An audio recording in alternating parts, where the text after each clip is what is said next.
Hello everyone, this side is Komal and welcome to Camps Club. In this video we are going to do colligative property. Third colligative property हम करेंगे that is depression in freezing point.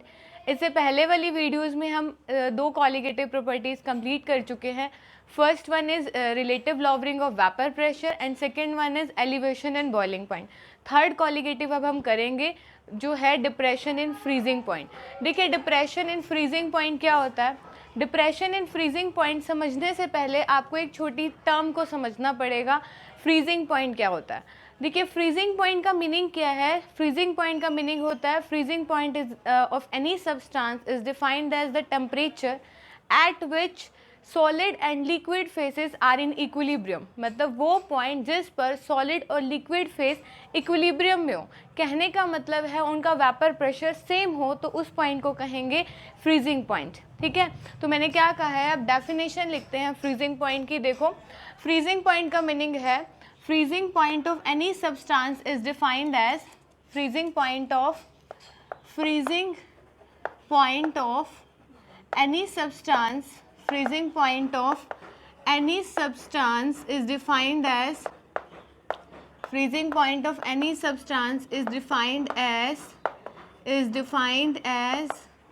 the temperature at which solid and liquid are in equilibrium. ठीक है, वो point जिस पर solid और liquid phase क्या होंगे, इक्विलिब्रियम में होंगे. या फिर हम उसको कह सकते हैं और we can say solid and liquid having the same vapour pressure. और we can say solid and liquid have same vapour pressure. उसे कहा जाएगा फ्रीजिंग पॉइंट, वेपर प्रेशर. ठीक है, तो देखो दोबारा से समझते हैं. फ्रीजिंग पॉइंट का मीनिंग हुआ वो टेम्परेचर जिस पर सॉलिड और लिक्विड फेस आपस में इक्विलिब्रियम में होंगे. या फिर हम कह सकते हैं उस पॉइंट पर सॉलिड और लिक्विड फेस जो है उसका वेपर प्रेशर सेम होगा. उसे क्या कहा जाएगा, फ्रीजिंग पॉइंट. ठीक है, तो इस चीज़ को समझने के लिए ग्राफ ड्रॉ करेंगे वेपर प्रेशर वर्सेस टेम्परेचर. देखिए जैसे हमने पहले भी ग्राफ ड्रॉ किया था एलिवेशन इन बॉइलिंग पॉइंट में, उसी तरह से यहाँ पर हमने ग्राफ ड्रॉ करना है वेपर प्रेशर वर्सेस टेम्परेचर. ठीक है, वाई एक्सिस पे हमने लिया वेपर प्रेशर और एक्स एक्सिस पे हम लेंगे टेम्परेचर. क्लियर हुआ इतना. अब देखो आपको ये बात पता है जैसे ही प्योर सॉल्वेंट का वेपर प्रेशर क्या होता है, सबसे ज़्यादा होता है. ये बात हमने डिस्कस की थी और ये बात हम पहले डिस्कस कर चुके हैं factors affecting the vapour pressure की वीडियो में. और हमने RLVP relative lowering of vapour pressure वहाँ भी किया. उसके बाद हमने एलिवेशन एंड बॉइलिंग पॉइंट में भी हमने कुछ बातें डिस्कस की. तो वही चीज़ है, आपने क्या देखा, प्योर सॉल्वेंट का वेपर प्रेशर क्या होता है, ज़्यादा. जैसे ही आप उसमें सॉल्यूट मॉलिक्यूल्स डालते हो तो उस सॉल्यूशन का वेपर प्रेशर डिक्रीज़ हो जाता है. तो हमें तभी उसी सॉल्यूशन का वेपर प्रेशर डिक्रीज़ हुआ, इसी वजह से टॉपिक बन गया डिप्रेशन इन फ्रीजिंग पॉइंट. ठीक है, और देखो कैसे क्लियर होता है. प्योर सॉल्वेंट का वेपर प्रेशर हमेशा ज़्यादा होता है. तो देखो आपने एक लाइन, आपको एक्सपेरिमेंटली लाइन क्या मिली, ये प्योर सॉल्वेंट का वेपर प्रेशर की लाइन थी. प्योर सॉल्वेंट का वेपर प्रेशर हमेशा ज़्यादा होता है. जैसे ही आपने नॉन वॉलेटाइल सोल्यूट डाला तो सरफेस पे सॉल्वेंट के साथ साथ सोल्यूट के मॉलिक्यूल्स भी आ गए. तो सॉल्यूशन का वेपर प्रेशर क्या हो गया, डिक्रीज. ये क्या था सॉल्वेंट के लिए. सॉल्यूशन के लिए जो लाइन हमें ऑब्टेन्ड हुई, कुछ यहाँ पर लाइन मिली आपको. ठीक है, ये सॉल्यूशन का वेपर प्रेशर था. यहाँ सॉल्यूशन का वेपर प्रेशर देखो डिक्रीज हो गया. सॉल्वेंट का वेपर प्रेशर ज़्यादा है, सॉल्यूशन का वेपर प्रेशर क्या है, कम है. क्लियर हुआ. और देखो आप ये भी बात समझो कि टेम्परेचर के डिक्रीज होने से वेपर प्रेशर डिक्रीज हो रहा है. Lower the temperature lower will be the vapour pressure. ठीक है, ये सॉल्यूशन की लाइन हमें मिली है. मैंने आपको क्या बोला है, सॉल्वेंट का वेपर प्रेशर हमेशा ज़्यादा है सॉल्यूशन से। लेकिन ये बात भी ध्यान रखनी है, लाइन देखो डिक्रीजिंग में है, यहाँ पे हम क्या बता रहे हैं, lower the temperature lower will be the vapour pressure. अब देखिए यहाँ पर ये पॉइंट पे क्या हुआ, हमें एक एक्सपेरिमेंटली हमें ऐसा देखा गया, हमें एक लाइन ऑब्जर्व हुई। यहाँ पे देखो कुछ इस तरह से आपको यहाँ पे लाइन ऑब्जर्व हुई, ये मैंने जो बनाया है कुछ इस तरह से। ये जो पॉइंट था, ये इसको मैं नाम दे देती हूँ बी पॉइंट, इसे नाम दे देते हैं हम लोग, कुछ नाम दे देते हैं सी, मान लीजिए इस पॉइंट को नाम दे दिया मैंने सी। तो ये किस पॉइंट, ये पॉइंट, ये जो हमें लाइन ऑब्टेन्ड हुई, ये हमें लाइन ऑब्टेन्ड हुई सॉलिड सॉल्वेंट की लाइन ऑब्टेन्ड हुई, यानी कि फ्रोज़न, यानी कि फ्रोज़न की बात कर रहे हैं हम, सॉलिड सॉल्वेंट फ्रीजिंग में फ्रोज़न मैंने लिखा है।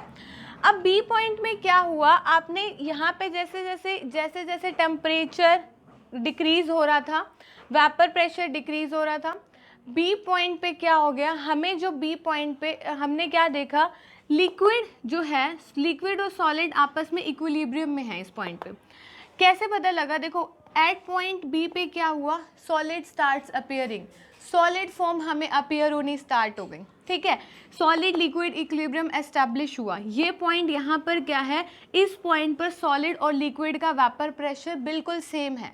तो मैंने क्या बताया था, वो टेम्परेचर जिस पर सॉलिड और लिक्विड का वेपर प्रेशर सेम हो, मीनिंग क्या हो, वो सॉलिड और लिक्विड क्या है आपस में इक्विलिब्रियम में हो, उसे क्या कहा जाएगा, उसे फ्रीजिंग पॉइंट कहा जाएगा। तो प्योर सॉल्वेंट के लिए बी पॉइंट पर हमें सॉलिड और लिक्विड आपस में इक्विलिब्रियम में थे, ये सॉलिड सॉल्वेंट की लाइन ऑब्टेन्ड हुई।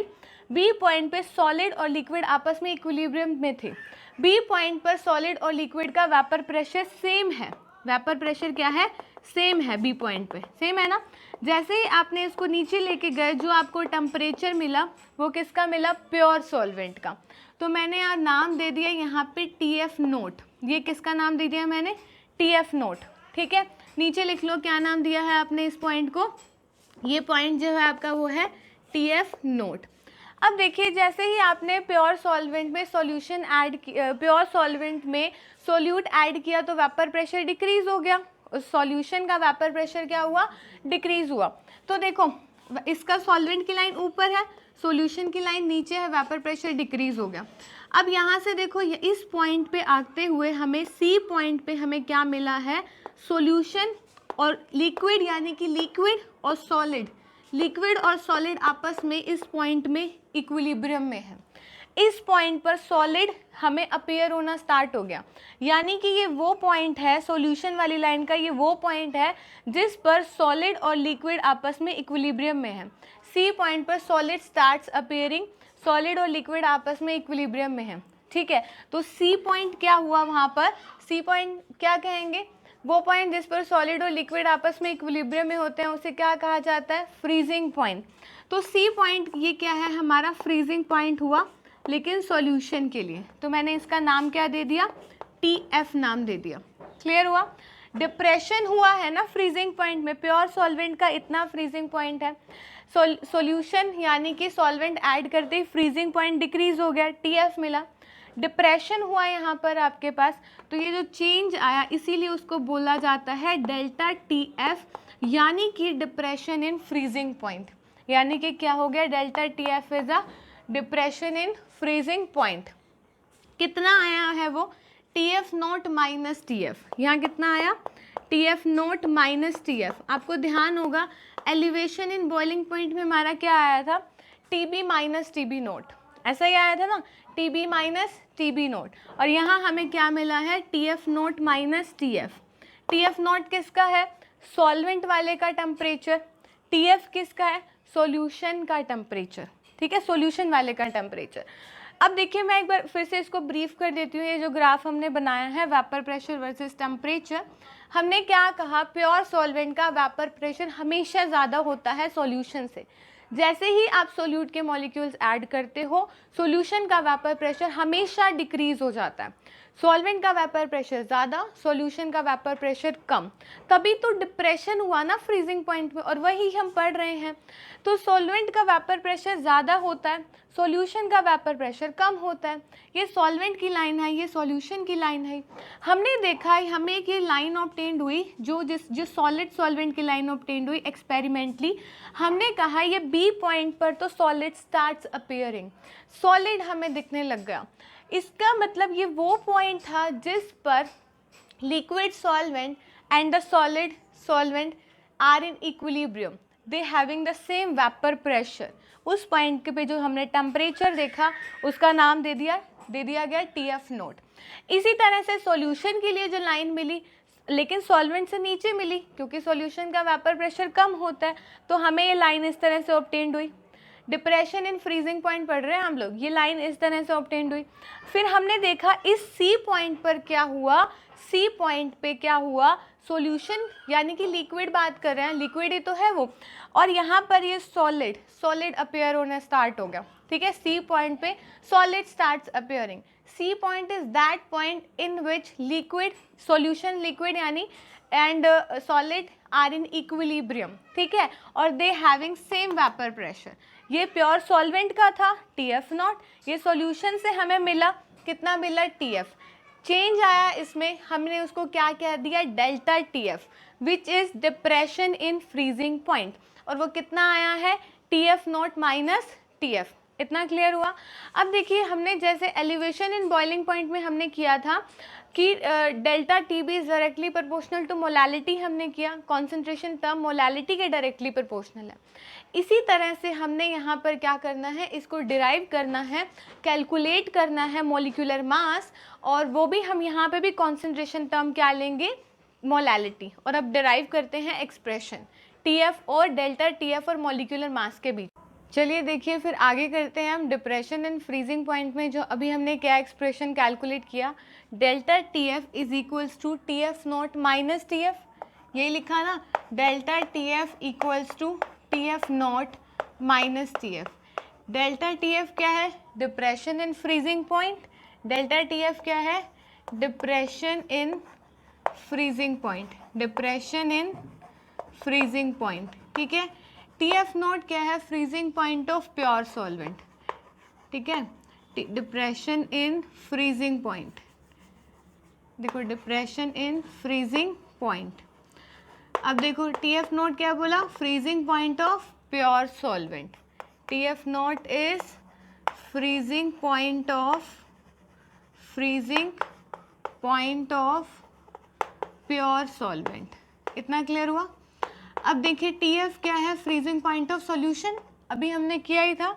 TF क्या है, freezing point of solution, freezing point of solution. तो देखो, जिस तरह से एलिवेशन इन बॉइलिंग पॉइंट में हमने कहा कि डेल्टा TB डायरेक्टली प्रोपोर्शनल है कॉन्सेंट्रेशन टर्म के, इसी तरह से डिप्रेशन इन फ्रीजिंग पॉइंट में भी डेल्टा TF जो होगा is directly proportional to the concentration term, और किसके डायरेक्टली प्रोपोर्शनल होगा, मोलैलिटी के। ठीक है, तो डेल्टा TF किसके डायरेक्टली प्रोपोर्शनल है, मोलैलिटी कॉन्सेंट्रेशन टर्म के। जैसे ही आपने डायरेक्टली प्रोपोर्शनल का साइन हटाया, आपको एक कांस्टेंट मिला KF, जिसका नाम है मोलर डिप्रेशन कांस्टेंट। ठीक है, KF का नाम क्या है, KF is molar depression constant. Clear इतना, या फिर इसको बोलते हैं साइरोस्कोपिक कांस्टेंट, मोलर डिप्रेशन कांस्टेंट, या फिर क्या कहेंगे, साइरोस्कोपिक कांस्टेंट। क्लियर इतना। अब देखो यहाँ पर मैं एक्सप्रेशन बनाती हूँ। पहले इसी चलो KF को ही डिराइव करते हैं, KF को ही डिफाइन करते हैं। अगर मान लीजिए यहाँ पर क्या होगा, मोलैलिटी 1 हो जाए, मोलैलिटी इक्वल्स टू 1 हो जाए। पहले तो मोलैलिटी होता क्या है, molality is number of moles of solute present in 1 kg of solvent. 1 kg means 1000 gram of solvent. ठीक है, मोलैलिटी क्या है, number of moles of solute present in 1 kg of solvent, 1000 gram of solvent. मैं बोल रहा हूँ कि अगर मोलैलिटी 1 हो जाए तो आपके पास क्या आ जाएगा, डेल्टा TF किसके इक्वल आ जाएगा, KF की इक्वल आ जाएगा, है ना। यानी डेल्टा टी एफ किसके इक्वल आ जाएगा, के एफ के इक्वल आ जाएगा। If molality is taken as 1 then delta T F is equals to K F हो गया। अब हम डिफाइन करते हैं इस डिप्रेशन फ्रीजिंग, इस मोलर डिप्रेशन कांस्टेंट यानी कि के एफ को हम डिफाइन करते हैं। किस तरह से डिफाइन करेंगे, देखिए के एफ को डिफाइन करते हैं। क्लियर इतना, देखो अब डिफाइन करते हैं के एफ को। के एफ को अब डिफाइन करते हैं। K F is defined as, K F is defined as the depression in freezing point, KF is defined as the depression in freezing point, depression in freezing point when depression in freezing point when molality of substance is taken as unity, ठीक है, when molality of the solution, molality of the solution is taken as unity, is taken as unity। इतना clear हुआ। आपने molality को 1 लिया यानी कि m की वैल्यू को आपने 1 रखा, तभी तो आपका डेल्टा टी एफ किसके इक्वल आया, के एफ के इक्वल आया ना। तो क्या कहेंगे, delta T F is equals to K F. K F is defined as depression in freezing point when क्या कहेंगे, molality of the solution is taken as unity. ठीक है, अब देखिए हम के एफ के यूनिट डिफाइन करते हैं। देखो delta T F is equals to क्या था आपके पास, के एफ इंटू एम था। अब देखिए अब के एफ क्या होगा, K F equals to delta T F divided by M molality. इसकी अगर यहाँ पे ये freezing point, depression in freezing point आपके पास डिग्री सेल्सियस में हो, ठीक है, तो डिग्री सेल्सियस मोलालिटी की यूनिट क्या होती है, number of moles of solute divided by mass of solvent in KG, यानी कि मोल्स पर केजी।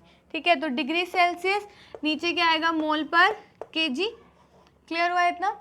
इसी तरह से यहाँ केल्विन में हो मान लीजिए, तो क्या हो गया यहाँ पर केल्विन, नीचे क्या आया, मोल पर केजी। ठीक है, तो क्या लिख सकते हैं आप इसको, यही लिखेंगे ना, क्या लिखेंगे, केल्विन केजी, केल्विन मोल, केल्विन केजी पर मोल। ठीक है, केल्विन केजी पर मोल, केजी को ऊपर ले गई ना मैं, केल्विन केजी पर मोल, या फिर आप क्या कह सकते हैं, डिग्री सेल्सियस केजी पर मोल। इतना क्लियर हुआ, केल्विन केजी पर मोल या डिग्री सेल्सियस केजी पर मोल, इतना क्लियर है। तो ध्यान रखना है, molality is defined as number of moles of solute present in 1 kg of solvent, that means 1000 gram of solvent में लिया गया। ठीक है, 1000 ग्राम की बात कर रहे हैं हम लोग यहाँ, और हमने ये एक्सप्रेशन बनाया delta T F is equals to K F into M. अब यहाँ मोलालिटी क्या होती है, moles of solute by mass of solvent in KG, उसको यहाँ पुट करेंगे और फिर एक्सप्रेशन बनाएंगे हम। ठीक है, तो अब देखिए delta T F is equals to K F into M. Delta T F equals to क्या है, K F into M. M क्या था, molality, number of moles by volume of, number of moles divided by mass of solvent in KG. ठीक है, तो delta T F equals to क्या हुआ, K F into में क्या लिखेंगे, number of moles by mass of solvent in KG. ठीक है, सॉल्वेंट का मास लेना है, नीचे हमें W लिख देती हूँ, यहाँ सॉल्वेंट लिख दिया मैंने, यहाँ केजी में हमें लिखना है। ठीक है, moles, number of moles of solute, number of moles of solute, number of moles क्या कैसे लिखेंगे, given mass divided by molar mass. ठीक है, तो डेल्टा टी एफ क्या आया आपके पास, के एफ, नंबर ऑफ मोल्स को क्या लिखा, गिवन मास ऑफ सोल्यूट। ठीक है, mass of solute, given mass of solute, W लिख दें गिवन मास ऑफ सोल्यूट को, divided by molar mass of solute, M लिख दिया। नीचे क्या है, mass of solvent in KG. ठीक है, तो यहाँ पे क्या लिखा, मास ऑफ सॉल्वेंट इन केजी। अगर ये हम ग्राम्स में लेते हैं तो ऊपर क्या चला जाएगा, 1000। क्लियर है इतना। ठीक है, तो ये फॉर्मूला बन गया, delta T F is equals to K F into M, number of moles of solute कैसे लिखा, given mass of solute by में मोलर मास ऑफ सोल्यूट, नीचे है mass of solvent in KG, grams में ले लिया तो ऊपर चला गया 1000। ठीक है, तो ये हमारा फॉर्मूला बन गया। इतना क्लियर हुआ। अब देखिए क्या है, हमने जैसे लास्ट टाइम मैंने आपको बताया था KF की वैल्यू हर किसी पर्टिकुलर सॉल्वेंट के लिए फिक्स होती है और वो आएगी भी सही, आपके पास गिवन आएगी KF की वैल्यू इतनी है इस सॉल्वेंट के लिए। इन केस किसी जगह गिवन नहीं होती है तो जिस तरह से हमने एलिवेशन इन बॉइलिंग पॉइंट में हमने कैलकुलेट किया था वेपराइजेशन के साथ, लेटेंट हीट ऑफ वेपराइजेशन के फॉर्मूला के साथ, इसी तरह से हम यहाँ पर भी डिफाइन कर सकते हैं KF को। अगर किसी जगह पर KF की वैल्यू गिवन नहीं है तो हमारे पास एक रिलेशन भी है जहाँ से हम KF की वैल्यू को कैलकुलेट कर सकते हैं। इतना क्लियर? तो चलो अब देखो KF की वैल्यू करते हैं कैलकुलेट, जिस तरह से हमने वहाँ पर KB की थी, यहाँ पर KF की करेंगे with the help of latent heat of vaporisation. देखिए वैसे तो KF की जो वैल्यू होती है वो हर एक सॉल्वेंट के लिए फिक्स होती है, वो हर एक न्यूमेरिकल में आपको गिवन होगी। इन केस किसी न्यूमेरिकल में गिवन नहीं है या फिर आपको पता होना चाहिए कि आपको कैलकुलेट कैसे करना है, KF की वैल्यू आप कैसे कैलकुलेट कर सकते हो। ठीक है, तो KF की वैल्यू कैलकुलेट करने का तरीका भी है with the help of enthalpy of fusion. जैसे हमने किया एलिवेशन इन बॉइलिंग पॉइंट में, हमने KB की वैल्यू फाइंड आउट करी with the help of enthalpy of vaporisation. Clear किया था ना, लिक्विड वेपर से लिक्विड वेपर इक्विलिब्रियम में। यहाँ पर क्या है, हम लोग किसकी बात कर रहे हैं, हमारा depression in freezing point, solid liquid है। ठीक है, अब देखिए यहाँ पर हम लोग इसकी KF की वैल्यू कैलकुलेट कर सकते हैं with the help of enthalpy of fusion. Clear? तो देखो हम KF की वैल्यू किस तरह से कैलकुलेट करते हैं, आपके पास क्या मेथड होता है, देखो KF equals to RT0 square by 1000 LF। ठीक है, आपको R क्या है, गैस कांस्टेंट है। पहले तो देखो T0 क्या है, T0 is the freezing point for pure solvent। T0 is the freezing point of pure solvent। ठीक है, freezing point of pure solvent।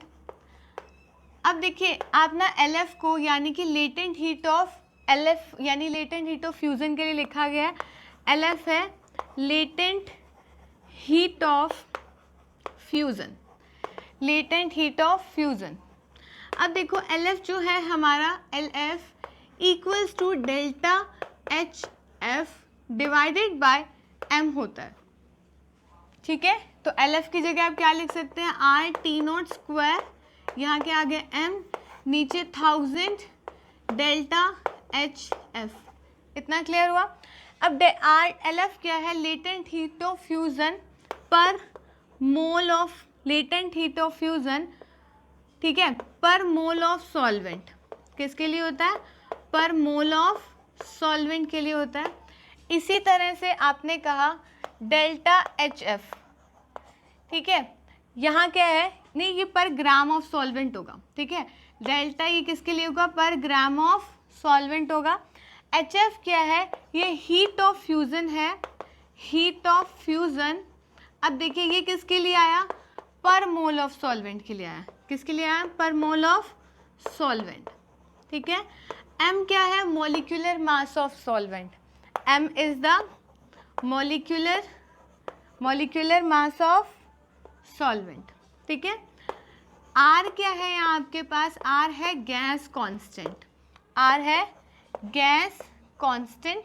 और गैस कांस्टेंट की जो वैल्यू होती है वो आपको पता है कितनी है, R equals to 8.314 joule per kelvin per mole. ठीक है, अगर आपके पास इफ डेल्टा HF या फिर आप कह दें LF आपके पास किस में होगा, जूल्स में होगा। ठीक है, तो आपको वैल्यू पुट करनी है R की 8.314 जूल पर केल्विन पर मोल। अगर आपके पास डेल्टा HF या फिर LF आपके पास कैलोरीज में है, ठीक है, कैलोरीज में है, तो आप क्या पुट करेंगे, R की वैल्यू 2 कैलोरी पर डिग्री पर मोल, आपने ये वैल्यू पुट करनी है। इतना क्लियर हुआ? तो समझ आया? कहीं पर भी अगर KF की वैल्यू गिवन नहीं है तो KF की वैल्यू कैलकुलेट करने का मेथड भी है RT0 square by 1000 LF। LF को क्या लिखा, delta HF upon molecular mass से हमने डिवाइड कर दिया. Latent heat of vaporisation per gram of solvent, latent heat of vaporisation per mole of solvent, molecular mass of solvent, R की values हैं. अगर ये जूल्स में गिवन है तो आपने यूज़ करना है जूल पर केल्विन पर मोल. कैलोरीज में गिवन है तो आपने पुट करना है कैलोरीज पर डिग्री पर मोल. इतना क्लियर. यहाँ तक हमने कंप्लीट किया है डिप्रेशन इन फ्रीजिंग पॉइंट. अब करते हैं इसी के ऊपर बेस्ड कुछ न्यूमेरिकल्स. देखिए अब न्यूमेरिकल करते हैं डिप्रेशन इन फ्रीजिंग पॉइंट पर. क्वेश्चन देखो, 1.00 gram of non electrolyte solute is dissolved in 50 gram of benzene. Lower the freezing point of benzene by 0.40 Kelvin. Freezing point depression constant of benzene is this. Find the molar mass of solute. ठीक है, आपके पास देखो पहले given चीज़ें लिखते हैं. हमने क्या गिवन है, फॉर्मूला क्या था हमारे पास, delta TF equals to KF into क्या करेंगे, नंबर ऑफ क्या था KF इंटू M, यानी कि number of moles of solute by mass of solvent in kg. Number of moles of solute क्या थे, given mass of solute by molar mass of solute. ठीक है, मोलर मास ऑफ सोल्यूट. यहाँ क्या था, given mass of solvent जो हमने grams में लेते हैं, और यहाँ क्या चला जाएगा 1000. ठीक है, 1000. अब देखिए यहाँ पे 1.00 gram of non electrolyte solute, यानी कि सोल्यूट का गिवन मास गिवन है, गिवन मास है गिवन. W ऑफ सोल्यूट आपके पास गिवन है, आपके पास 1.00 ग्राम. उसने कहा इन 50 ग्राम ऑफ बेंजीन, यानी कि सॉल्वेंट का मास कितना गिवन है 50 ग्राम्स. उसके बाद क्या है आपके पास, freezing point depression constant KF की वैल्यू गिवन है 5.12 केल्विन kg पर मोल. मोलर मास आपको निकालना है. एंड देखो नॉन इलेक्ट्रोलाइट डाला, सॉल्यूट डाला, सॉल्वेंट में फ्रीजिंग पॉइंट लोअर डाउन हो गया 0.40 केल्विन लोअर डाउन हो गया, यानी कि क्या गिवन है आपके पास ये delta TF. Depression in freezing point 0.40 kelvin. अब सब वैल्यूज़ को यहाँ पुट करो. हमें मॉलिक्यूलर मास सॉल्यूट का निकालना है. इसकी टर्म्स में फॉर्मूला बनाओ. सबसे पहले क्या बनेगा, ठीक है, molecular mass of solute into delta TF into W of solvent, यहाँ क्या हुआ equals to KF into W of solute into 1000. ठीक है, यहाँ से क्या आया आपके पास, M ऑफ सॉल्यूट क्या आया, M of solute equals to KF into W of solute into 1000 divided by delta TF into W of solvent. ये बन गया आपके पास. अब वैल्यूज़ को पुट करो यहाँ पर. M ऑफ सोल्यूट आपको निकालना है. ठीक है, यहाँ KF की वैल्यू कितनी गिवन है 5.12 केल्विन kg पर मोल. W ऑफ सोल्यूट कितना गिवन है 1.00 ग्राम इंटू 1000 ग्राम्स पर kg, 1000 ग्राम पर kg. ठीक है, यहाँ क्या है delta TF 0.40 kelvin, W of solvent 50 grams. ठीक है, एक बार यूनिट कट करना. यहाँ क्या हुआ, केल्विन से केल्विन कटा, ये क्या था हमारे पास किलोग्राम, यहाँ से ये ख़त्म हुआ, यहाँ से ग्राम से एक यूनिट गई ग्राम. मास ऑफ सोल्यूट आया आपके पास, यूनिट आई हमारी ग्राम पर मोल, ग्राम पर मोल. सॉल्व करने के बाद आपके पास आंसर आया 256 ग्राम पर मोल. ये मास आपने कैलकुलेट कर लिया, molar mass of solute 256 grams पर मोल. इतना क्लियर हुआ. बहुत इजी क्वेश्चन था, सब कुछ गिवन था, मॉलिक्यूलर मास निकालना था, फॉर्मूला बनाया, अकॉर्डिंगली वैल्यूज़ पुट करी और हमारे पास M ऑफ सोल्यूट निकल गया 250 ग्राम्स पर मोल. क्लियर. देखिए next question, 45 gram of ethylene glycol is mixed with 600 grams of water. Calculate the freezing point depression in one part and in second part freezing point of solution and KF for water is given. ठीक है, आपने calculate करना है freezing point depression, freezing point of solution का meaning क्या हुआ, आपने क्या कैलकुलेट करना है TF। ठीक है, यहाँ आपने फ्रीजिंग पॉइंट डिप्रेशन यानी कि डेल्टा TF। क्लियर हो गया। अब देखिए यहाँ से पहले गिवन वैल्यूज लिखते हैं। W ऑफ सोल्यूट कितना गिवन है आपके पास 45 ग्राम्स, 45 ग्राम। यहाँ से 600 ग्राम्स ऑफ वाटर यानी कि W of solvent, mass of solvent कितना गिवन है 600 ग्राम। KF की वैल्यू आपके पास गिवन है। सबसे पहले निकालो molar mass of solute. Solute का मोलर मास कैलकुलेट करो, C2H6O2 है, कैलकुलेट करो 12 इंटू 2 प्लस 1 इंटू 6 प्लस 16 2 ज़ा। ठीक है, 24 प्लस 6 प्लस 32। ठीक है, तो कितना आया 62 ग्राम पर मोल। ये आपके पास मॉलिक्यूलर मास आ गया सॉल्यूट का। वैल्यूज पुट करते हैं पूरे सबके फार्मूलाज में। डेल्टा TF इक्वल्स टू क्या है KF into M। W of solute नीचे है mass of solute, W of solvent एक ग्राम्स मिलेंगे। ठीक है, पुट करो सबके वैल्यूज को।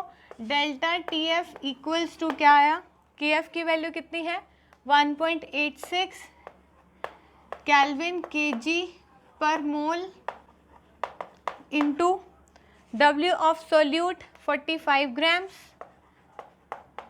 इंटू 1000 ग्राम पर kg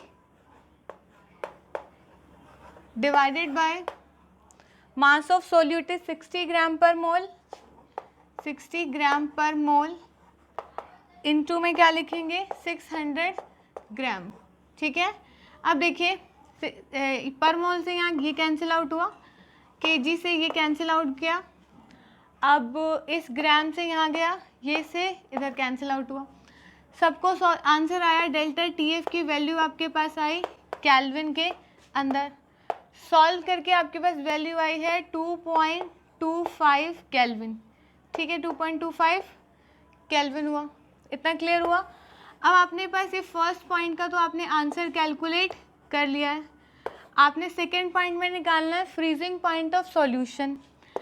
क्या था डेल्टा TF इक्वल्स टू कैसे था TF नॉट माइनस TF, यही था ना आपके पास।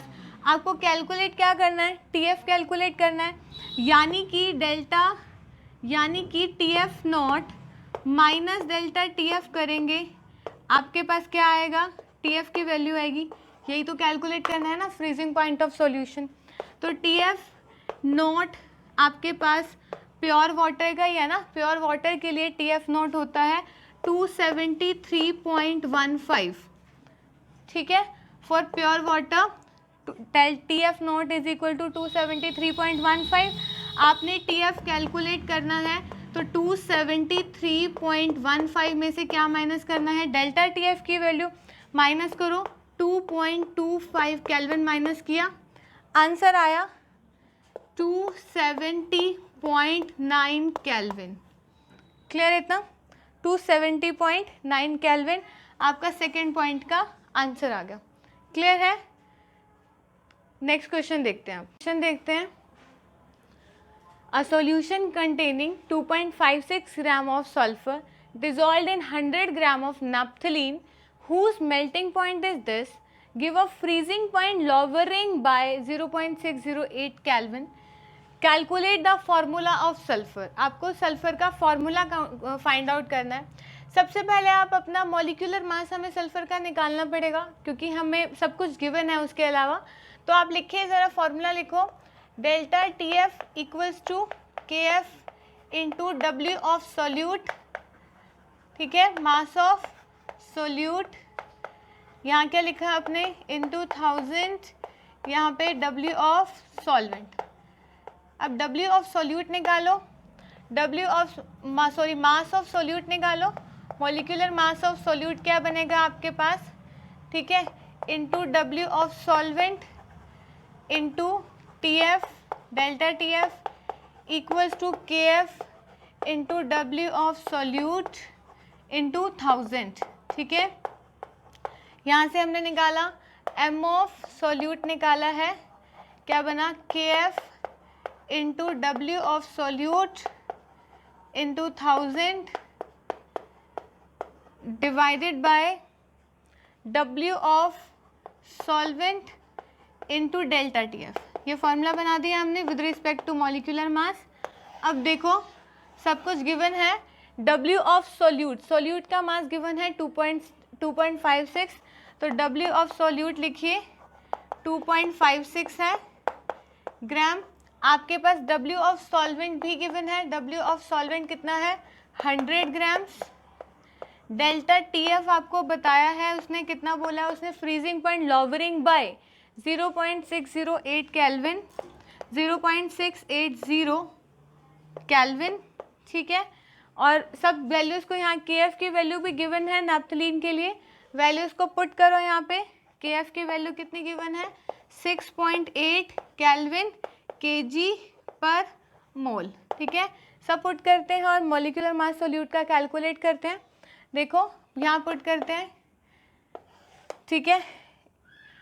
अब देखिए यहाँ पे हमने पुट किया M of solute equals to में क्या बना आपके पास, इक्वल्स टू में आपके पास क्या बना, देखो KF की वैल्यू रखी 6.8 केल्विन kg पर mole into W of solute आपने रखा 2.56 ग्राम्स 1000 ग्राम पर kg। नीचे आपने क्या रखा W ऑफ सॉल्वेंट यानी 100 ग्राम्स इंटू डेल्टा TF कितना है 0.680 केल्विन, 0.680 केल्विन। कैंसिल आउट करो, केल्विन से केल्विन गया, kg से kg गया। अब क्या बचा यहाँ पे, ग्राम से ग्राम गया, ग्राम्स पर मोल में आपकी यूनिट आ गई। आपने सॉल्व किया, मास ऑफ सॉल्यूट आपके पास आया 256 ग्राम पर मोल, 256 ग्राम पर मोल आपके पास मॉलिक्यूलर मास आ गया सॉल्यूट का, ठीक है। अब आप ये देखो, आपको फॉर्मूला बनाना है ना, क्वेश्चन ये है कि आपको फॉर्मूला कैलकुलेट करना है सल्फर का। तो लेट्स से कि मॉलिक्यूलर फार्मूला MF लिख रही हूँ, ऑफ सल्फर इज SX मान लिया। एटॉमिक मास ऑफ सल्फर कितना है, atomic mass of sulphur equal to क्या है आपके पास 32, ठीक है।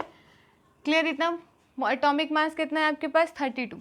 तो यहाँ से आपने क्या लिखा 32 multiplied by x equal to यहाँ से आपका मॉलिक्यूलर कितना आया मास सॉल्यूट का 256 ग्राम पर मोल, ठीक है। यहाँ पे आपने x की वैल्यू कैलकुलेट किया 256 डिवाइडेड बाय 32, 8 के टेबल पे कैलकुलेट हुआ, x का आ गया 8 वैल्यू। आपने पुट किया, मॉलिक्यूलर फार्मूला क्या बन गया इसका S8, ठीक है। क्या फॉर्मूला बना इसका S8, इतना ही क्लियर।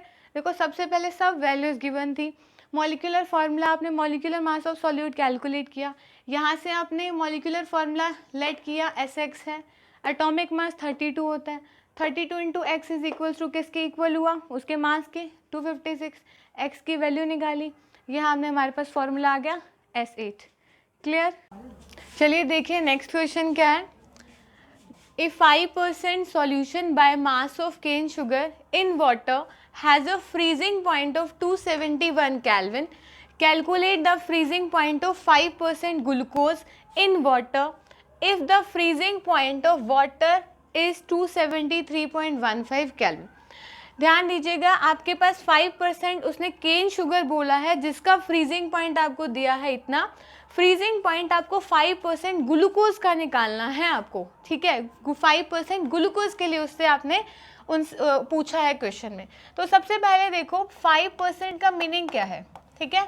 5% ऑफ केन शुगर का मीनिंग क्या है, 5% ऑफ केन शुगर का मीनिंग है means 5 gram of cane sugar is present in 100 gram of solution. 100 gram of solution, 100 gram के सॉल्यूशन में 5 ग्राम केन शुगर प्रेजेंट है, यानी कि सॉल्वेंट का मास क्या होगा, मास ऑफ सॉल्वेंट आपका क्या निकलेगा, सॉल्यूशन में से सॉल्यूट का माइनस कर दीजिए, तो सॉल्वेंट का मास क्या निकला 100 माइनस 5, यानी कि क्या हुआ 95 ग्राम्स।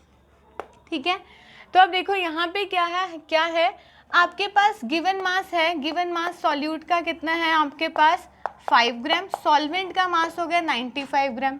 मोलर मास निकालो सॉल्वेंट का, सॉल्वेंट यहाँ क्या है केन शुगर का, केन शुगर का फॉर्मूला क्या होता है C12H22O11, ठीक है, निकालो 12 into 12 plus 22 into 1 plus 16 into 11 कितना हुआ 342 ग्राम पर मोल। आपने इसका मोलर मास निकाल लिया। अब निकालते हैं पहले मोलैलिटी, ठीक है, क्योंकि फॉर्मूला है ना delta TF is equals to KF into M, ठीक है, तो M निकालना पड़ेगा।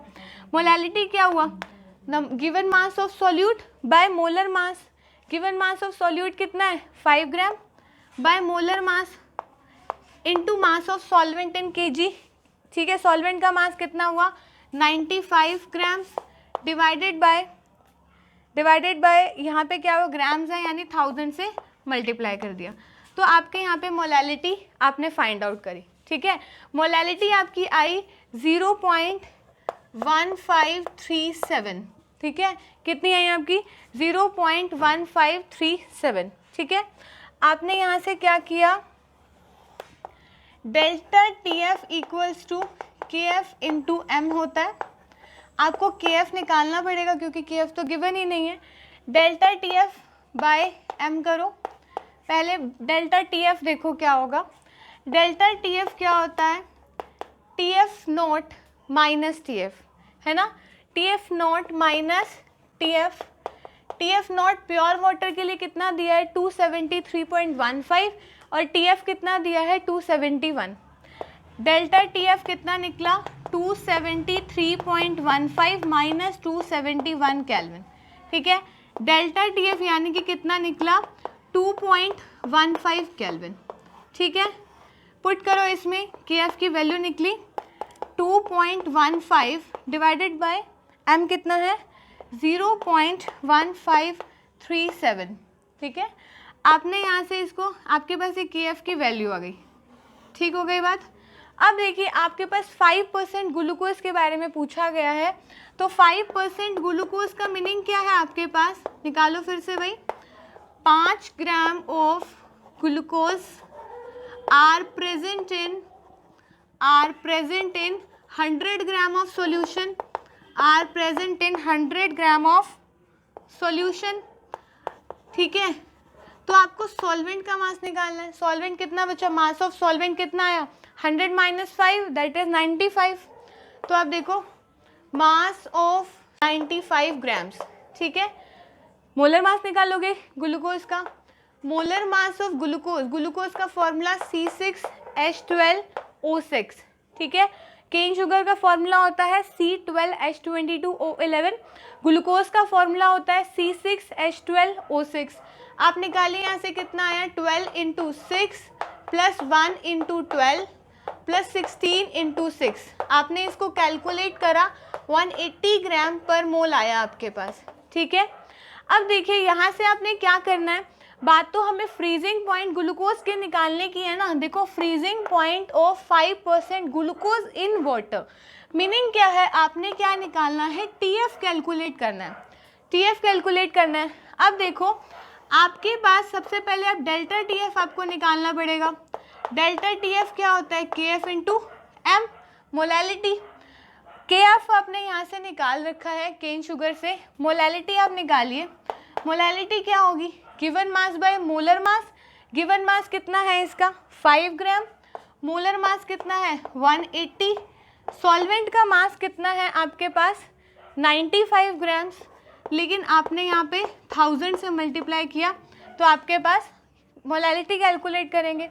जब आपने इसको सॉल्व किया आपके पास मोलैलिटी आई 0.2926, क्लियर।